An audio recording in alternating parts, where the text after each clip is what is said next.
আল্লাহ রাসূলের সাহাবী রওজার কাছে আয়েশা দুহাত তুলে ডেকে বলেন, ও রব্বে কাবা, আপনি আমাকে সুস্থ করে দেন। ও আল্লাহর রাসূল, আপনার দ্বীন প্রতিষ্ঠা করার জন্য, আপনার হুকুমত বাস্তবায়ন করার জন্যই তো জিহ্বা কেটে দিয়েছে। আপনি একটু রব্বে কাবার কাছে বলুন, বাইরে নিয়ে যাও। আপনি একটু রব্বে কাবার কাছে বলুন, রব্বে কাবা যেন আমার জিহ্বাটাকে সুস্থ করে দেয়। আল্লাহর রাসূল সাল্লাল্লাহু আলাইহি ওয়াসাল্লামের কাছে এরকম ভাবে কাঁদতেছে, দোয়া করতেছে। আল্লাহর রাসূল সাল্লাল্লাহু আলাইহি ওয়াসাল্লামের কাছে এরকম কাকুতি মিনতি করতেছে, ওগো রাসূল, আপনি একটু আপনার আল্লাহকে বলে দিন, আপনার আল্লাহ যেন আমাকে সুস্থ করে দেয়।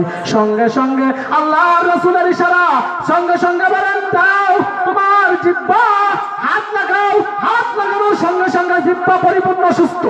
আল্লাহু আকবার, জিহ্বা সুস্থ হয়ে গিয়েছে, পরিপূর্ণ কথা বলতে পারে। আবার কোন একদিন ওই রওজার কাছে আয়েশা রওজা মুবারক জিয়ারত করতেছে। আবার ওই ইহুদি আয়েশা বললেন, ও ভাই, আমি তোমাকে আমার বাড়িতে একত্র খানা খাওয়াইতে চাই। তার ছেলে আয়েশা বলে, তোমাকে কোনো আমার বাড়িতে একত্র খাবার খাওয়াইতে চাই। চিনে দেখে চিনে ফেলছে ওই সেই ইহুদির ছেলে। তারপর মুসলমানরা ইমানদারকে ভয় করতে পারে না, মুসলমান ইমানকে ধ্বংস করতে পারে না, মুসলমান তাদের জীবন দিয়ে দিবে কিন্তু ইসলামকে ধ্বংস করতে পারে না। হাই হাই, আজকে হয়তো আমার খানা খাওয়াটা বা আমার যাওয়াটাই হবে তাদের ইসলাম ধর্ম গ্রহণ। সাহাবী চলে গেছেন, ঠিক আছে ভাই, তোমার বাড়িতে আমি খাইতে রাজি আছি। দাওয়াতকে গ্রহণ করে নিলেন, গেছে যা সালাম দিলেন, আসসালামু আলাইকুম ওয়া রাহমাতুল্লাহ। ভিতর থেকে ডেকে বলেন, ভাইজান ভিতরে চলে আসুন। ভিতরে প্রবেশ করলেন, যা দেখে সুন্দর খাবারের আয়োজন, এত সুন্দর খাবারের আয়োজন। হাই হাই, এত সেই বাড়ি যেই বাড়ি থেকে আমার জিহ্বা কেটে দেওয়া হয়েছিল। আজ আবার সেই বাড়ি কিভাবে আসলাম, আজ আবার সেই বাড়ি কিভাবে আসলাম, এরা আবার কিভাবে এত সুন্দর খাবারের আয়োজন করলো। সুন্দর খাবারগুলো খাওয়াইলেন, খাইলেন। খাওয়ার পর একটা ঘরের দিকে নিয়ে যায়। ভাই চলুন ওই ঘরের দিকে একটু যাই। উনি মনে করছেন আগের দিন তো জিহ্বা কেটেছে, আজকে আমার রওজার কাছে পাইয়া আজকে বুঝি আমার কল্লা কাটবে। তবে তারপরেও তাওয়াক্কুল করে কার উপর? ওয়া তাওয়াক্কাল আলাল্লাহ ওয়া কাফা বিল্লাহি ওয়াকিলা। আরে মুসলমান তাওয়াক্কুল করে তো আল্লাহর উপর, মুসলমান আস্থা রাখে আল্লাহর উপর, মুসলমান ভরসা করবে আল্লাহর উপর। আল্লাহ যদি মারেন দুনিয়ার কোনো মানুষ হেফাজত করতে পারে না, আল্লাহ যদি বাঁচান দুনিয়ার সমস্ত মানুষ একত্রিত হইয়া ওই মানুষকে উদ্ধার করতে পারে না। আরে তাই তো নূহ আলাইহিস সালাতু ওয়াস সালাম এরকম ভাবে বেঁচেছে, সমস্ত পয়গম্বর বেঁচেছে। ইব্রাহিম আলাইহিস সালাতু ওয়াস সালামকে বেঈমানের বাচ্চারা আগুন জ্বালায়া 40 দিন পর্যন্ত জ্বালাতন করেছে, আগুনের মধ্যে পুড়াইছে। আর আল্লাহ যদি হেফাজত করেন কোন মানুষ পুরায় কিছু করতে পারবে না। আমার আল্লাহ ইব্রাহিম আলাইহিস সালাতু ওয়াস সালামের জন্য আগুনকে জান্নাতের বাগান বানিয়ে দিয়েছেন।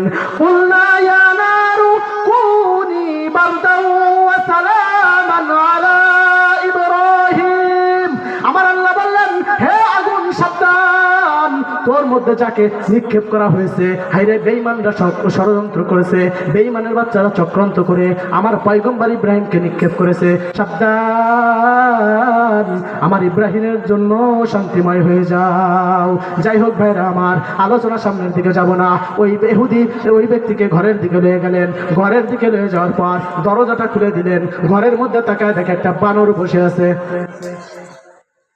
সাহাবী ডেকে বলেন, ও ভাই, ঘরের ভিতর বানর আবার কই থেকে আসলো? তাও তো আটকানো রয়েছে বানর। ডেকে বলেন, ভাই হাইরে, আপনার জিহ্বা যে কেটে দিয়েছিল মনে আছে নি? বলে, হ্যাঁ মনে আছে। বলে, তিনি হলো এই ব্যক্তি। বলে, আমার আব্বা আপনার জিহ্বা যেদিন থেকে কেটে দিয়েছে সেদিন থেকে বানরে পরিণত হয়ে গিয়েছে। হুজুর, আপনি আমার আব্বার জন্য একটু দোয়া করেন। আপনি দোয়া করলে অবশ্যই আপনার দোয়া আল্লাহ কবুল করবেন। আপনি দোয়া করলে অবশ্যই আল্লাহ আমার আব্বাকে সুস্থ বানায় দিবেন। সঙ্গে সঙ্গে সাহাবী হাত তুলে দোয়া করলেন, ও রব্বে কাবা, যাকে কষ্ট দেওয়ার কারণে এই ব্যক্তি বানরে পরিণত হইয়া গেছে, যাকে কষ্ট দেওয়ার কারণে তুমি তার আকৃতি পরিবর্তন করে দিয়েছো, আল্লাহ আমি সেই ব্যক্তি তার জন্য দোয়া করলাম, আল্লাহ আল্লাহ তুমি আগের আকৃতিতে তাকে ফিরে দাও। দোয়া করতে দেরি আছে, সঙ্গে সঙ্গে আল্লাহ তাকে মানুষের আকৃতি দান করেন। সুবহানাল্লাহ। ও মুসলমান, আমি বয়ান শেষ করে দিব, একটা কথা বলে যাই, এদেশে ইসলাম আছে, ইসলাম থাকবে, ভবিষ্যতেও থাকবে। ইসলাম ছিল, ইসলাম আছে, ইসলাম থাকবে। কোনো বেঈমানের বাচ্চা ইসলামকে ষড়যন্ত্র করে, কোনো বেঈমানের বাচ্চা চক্রান্ত করে ইসলামকে ধ্বংস করতে পারবে না।